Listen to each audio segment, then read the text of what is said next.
All right, welcome to our latest Swampcast. Pat Dooley and Robbie Andreu, the Gainesville Sun. We're getting ready to head to the worst road trip in the SEC. Not even close. Nothing wrong with the city of Columbia, although we really don't know it very well. So you go in and you go in quick and you get out quick. Yeah, but there's no way to get there, and so we're not looking forward to that part of it, but we are looking forward. I will say this, Robbie. Now, again, we're not going to talk about coaching searches. No. This is the Swampcast we'll do that later time. About the game. You can check my podcast. I'll be happy to talk about it there. But we're going to talk about the game. And the most interesting thing to me, Robbie, is I have no idea what to expect for the first time in 3 years. No, and Pat, I like the way 7 years, maybe. But I like the way Shannon has shaken things up, kind of distanced himself from McElwain in certain ways, and the players are excited to play again. I think based on what you see in practice, they're loose, they're confident, they're ready to go play. Well, it'll be interesting because Malik Zaire will get the start, and that's different. I mean, I don't think there's any way you could have gone out there with Felipe Franks again and go, here's what we're doing. It's not working, so give this a try. It doesn't mean it will work either. No, I mean, but give it a shot and go back to Franks if you have to. But Pat, the other day I was waiting for Randy Shannon to come after practice. I peeked out through the thing. Florida's scout team defense looked like they'd never seen the read option before. Zaire was going everywhere, making plays all over the place. One problem for Malik, and one reason that they've been reluctant to play him, is now he doesn't always run the right way. Yeah. And that's been an issue. I know that before the Michigan game, there was he called 3 plays they didn't have in their playbook. So that doesn't work. Yeah, it's been an issue for him. But hey, it should be a ability now to just kind of freelance and have fun. What's the worst that can happen? Lose another game. Another game. Who cares? I mean, that part of it will be good. The problem, of course, for Florida is going to be to keep up offensively with Missouri, which has the 4th most points of any team in the SEC. Yeah. And that says a lot. Now, that said, 3 of those games against Idaho. 4 of them. Well, look at Idaho, Missouri State, and UConn. Yeah, and then Purdue, which is another non-conference. I mean, Purdue actually shut them down. But they only scored 3 points on Purdue. But they are they've padded their stats a little bit. But you're talking about the leading passer in the SEC and the 2 of the 4 top receivers in the SEC. I know. And to think of what Florida did to Locke last year, Pat, they just 2 pick sixes. He was a wreck in the swamp. But he's a lot different quarterback now, poise, experience. But his numbers against non-conference foes is much different than league foes. They're okay in the SEC, great outside the league.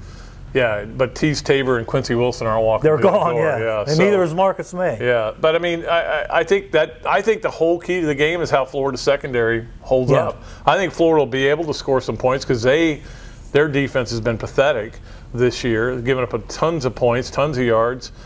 Even as bad as Florida's offense is, the fact that Florida's – in fact, I'm guessing Barry Odom's scared to death. He has no idea what Florida's going to do. No, he doesn't. And he's now all going to say, well, Florida never ran trick plays, but they might this week. Yeah, you just don't know. It's a new coach, a new attitude, a new approach to the game right now. And the thing about Missouri's passing game, Pat, they hit these big plays every game. Yep. So you got to watch out for the home run shots. Which would, again, go back to the fact that Randy Shannon really doesn't want to blitz. He hasn't blitzed all year very much. So one time he blitzed against Georgia. Got burned.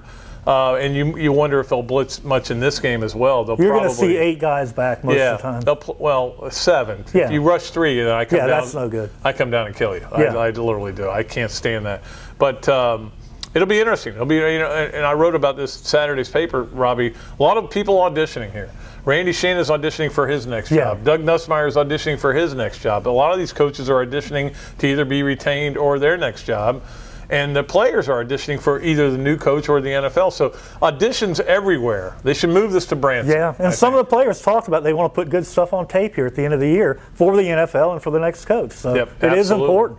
So I picked Missouri. I just don't know how Florida's going to score with them. But Missouri, again, as Robbie said, in conference games, much different. Not a different team. So I joked about this in my picks column, Robbie.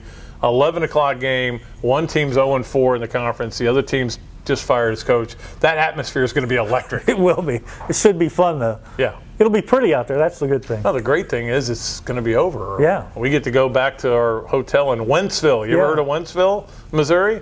That's where we're staying. We'll go back there and watch LSU, Alabama. That'll be and with Florida running the ball, I think they're going to run a lot. The clock will move. So.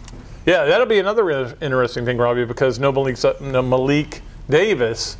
So it's going to be really interesting to see if they're able to run the ball with Pirine, Thompson, and then Lemons. It's amazing.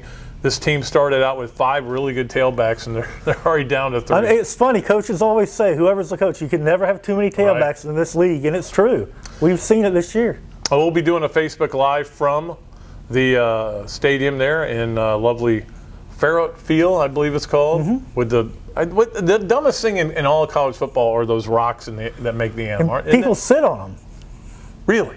You should stay home. Can't be comfortable. And watch it in your recliner rather than sit on a rock to watch a football game. Don't expect a great atmosphere, but I expect great weather. It's supposed to be nice, about 65 degrees and a little bit of clouds. We're kind of excited about this trip, which I didn't think would ever happen. It's something different now. I mean, it's like the start of a new year in a way. And there's no more of that burden on, I think, even on our shoulders to, oh my God, I got to go watch this offense again. But we'll see. And then we'll do the Facebook Live from Farrell Field, and you'll be able to see what our thoughts were on the Florida-Missouri game. So it's been a weird year, man. Thanks for sticking with us, and we appreciate it. Robbie, Andreu, and Pat Dooley, the Gainesville Sun, saying so long from the Sunshine State.